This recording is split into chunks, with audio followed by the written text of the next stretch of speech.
Tengan buenas tardes, les saludo en el nombre de nuestro Señor Jesucristo. He querido hacer la grabación de este podcast así, con el ruido de la lluvia. Espero que ustedes me estén escuchando correctamente, pero me gusta el ambiente que se ve, el ambiente de vida. Y entonces dije, voy a tomar de fondo la lluvia, las gotas y también el ruido. Para el devocional de esta tarde vamos a estar leyendo. Ya iniciamos hoy el capítulo 10 del Evangelio según San Mateo.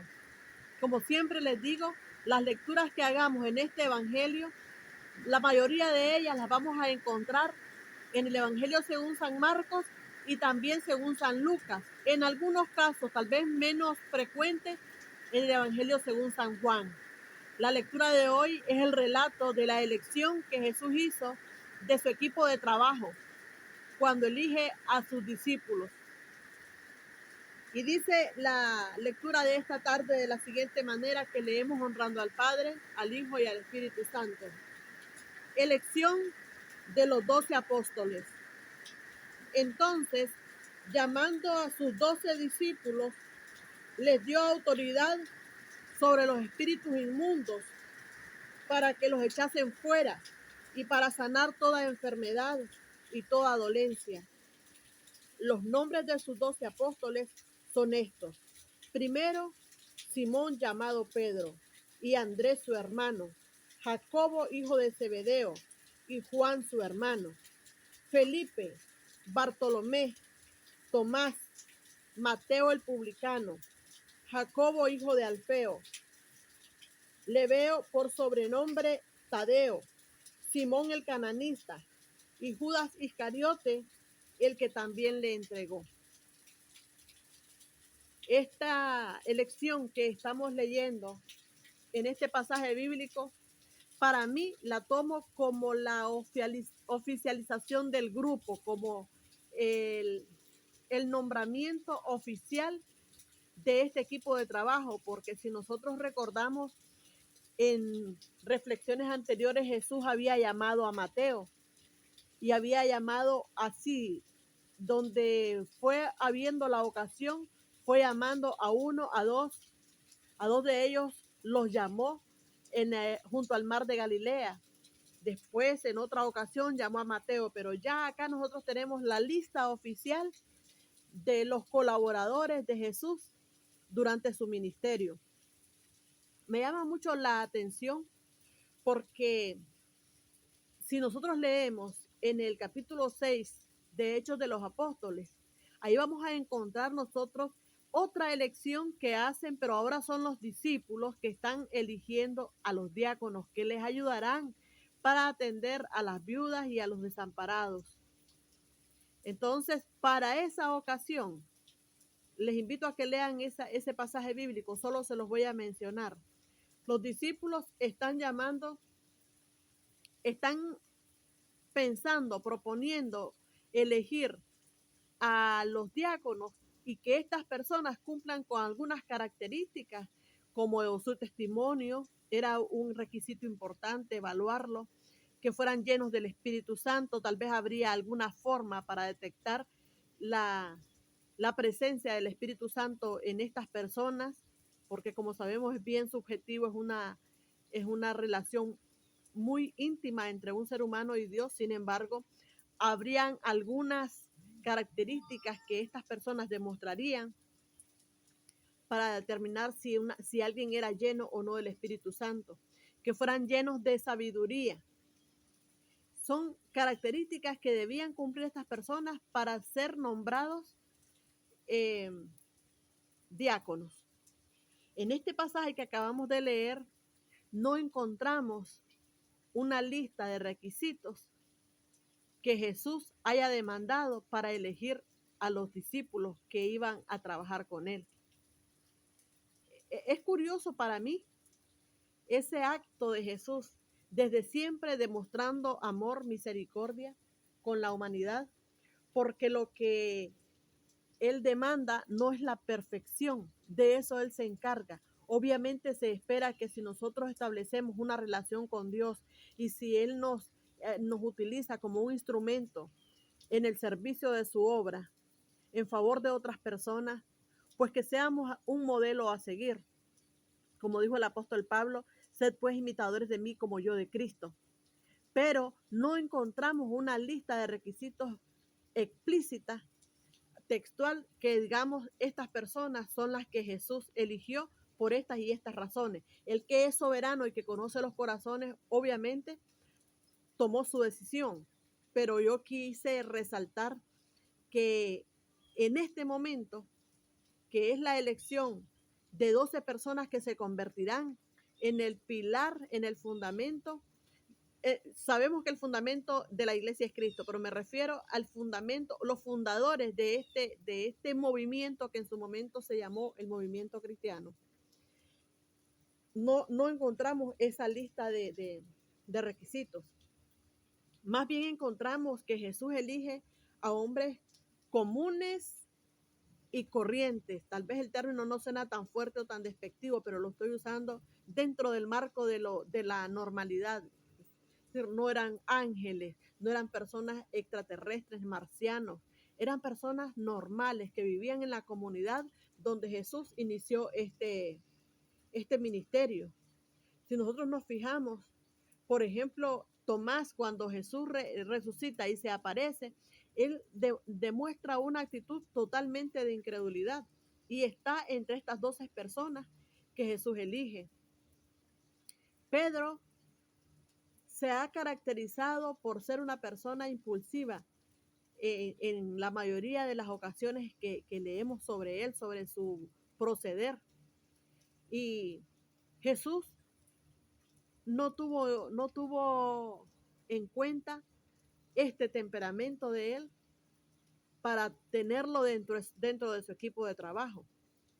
Dios habrá sabido cómo ir lidiando con estas personalidades, cómo irlos enseñando, cómo irlos puliendo, porque yo sí creo que Jesús nos usa si nosotros le permitimos que nos use, y Dios nos puede transformar si le permitimos que nos transforme. Dios puede trabajar con nuestras debilidades, con nuestras maneras de actuar, nuestras maneras de hablar, nuestras maneras de comportarnos y de proceder. Él no nos va a desechar. Es verdad que somos cartas leídas y que el mundo siempre estará buscando de nosotros perfección absoluta, pero Dios es el que se encarga de ir modificando todas aquellas asperezas que tengamos, con las que hayamos venido delante de Él. Y Él va a ir modificándonos, cambiándonos, hasta hacernos personas, como dice la palabra de Dios, sin manchas y sin arrugas, para entrar delante de su presencia. Y como les decía antes, estas personas que Jesús elige, es interesante notarlo, que Jesús elige personas con síndrome de incredulidad, con síndrome de ser una persona impulsiva, arrebatada, actuar así de rápido, así como él le prometía, no te negaré, así igual después lo hizo. Mateo, ustedes saben que era un publicano, y aprendimos en ocasiones anteriores que se les llamaba publicanos a las personas que se dedicaban a recolectar el tributo público, que lo hacían en contra incluso de su gente con tal de cumplirle al imperio romano, y obviamente ellos enriquecerse a costilla de sus propios hermanos. Y bueno, todos o la mayoría sabremos que Judas Iscariote es al que más nosotros cuestionamos, es al que más nosotros podríamos criticar y, y tal vez condenar el acto de haber vendido al maestro por 30 piezas de plata, que en su momento tuvieron su valor. Pero lo que queda claro es que Jesús toma hombres, como les dije antes, comunes y corrientes, con familias. Recordemos que Jesús sanó a la suegra de Pedro, y con todas las necesidades de hacer ajustes, que durante el proceso Jesús obviamente los fue haciendo con ellos. Pero lo que queda claro es que Dios es un Dios de oportunidades. Dio una oportunidad a estas personas para ser parte de un proyecto, no un proyecto cualquiera, de un proyecto de salvación a la humanidad, de un proyecto de restitución de un pueblo que había sido elegido muchísimos años antes y les había sido prometida una tierra nueva, un cielo nuevo, una tierra nueva.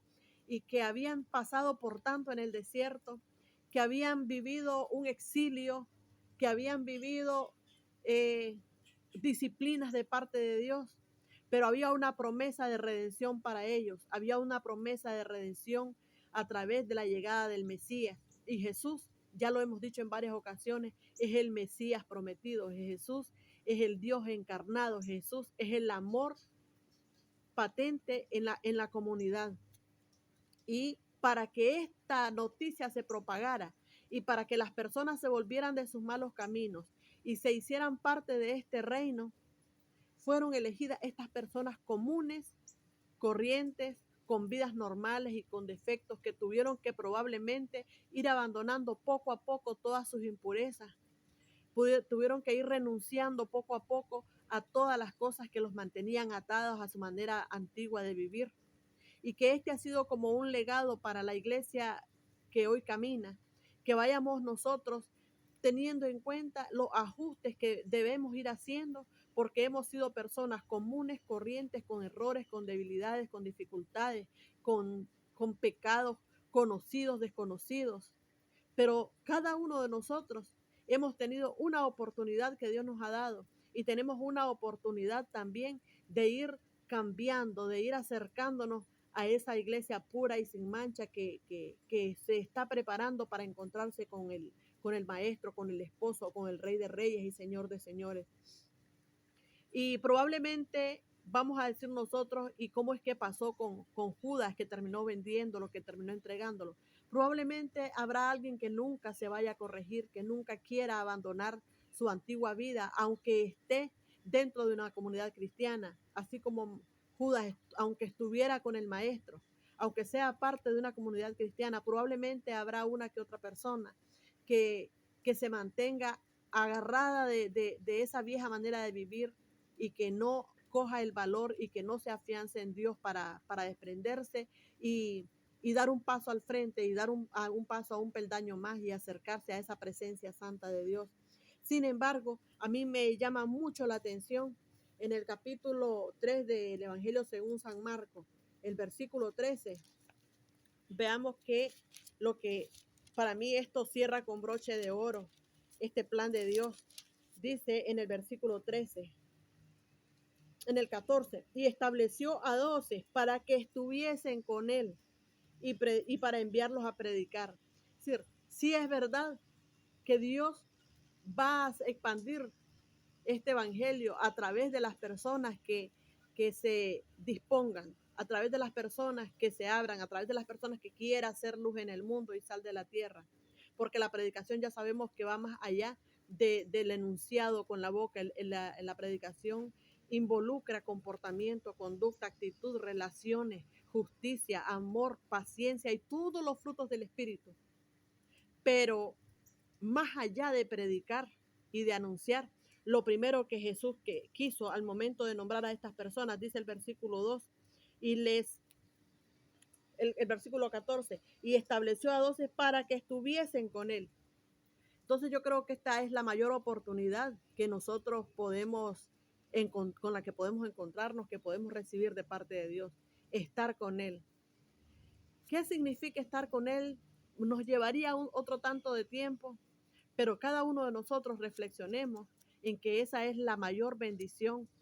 Creo que habrá muchas personas que si decidieran estar con Dios, cuántas cosas cambiarían en su vida, cuánto cambio sentirían en su corazón. Se les abriría un mundo de oportunidades, no como estamos acostumbrados a verlas y a valorarlas. Oportunidades espirituales, oportunidades en Dios, oportunidades de salvación, de paz, de fe, que tanto hace falta la paz, la fe y la honra y la gloria a Dios. Nos despedimos por esta tarde y como siempre decimos, estaremos rogando a Dios para que en cada texto que leamos nosotros encontremos una reflexión, una enseñanza que nos ayude a crecer en nuestra vida cristiana. Dios les bendiga.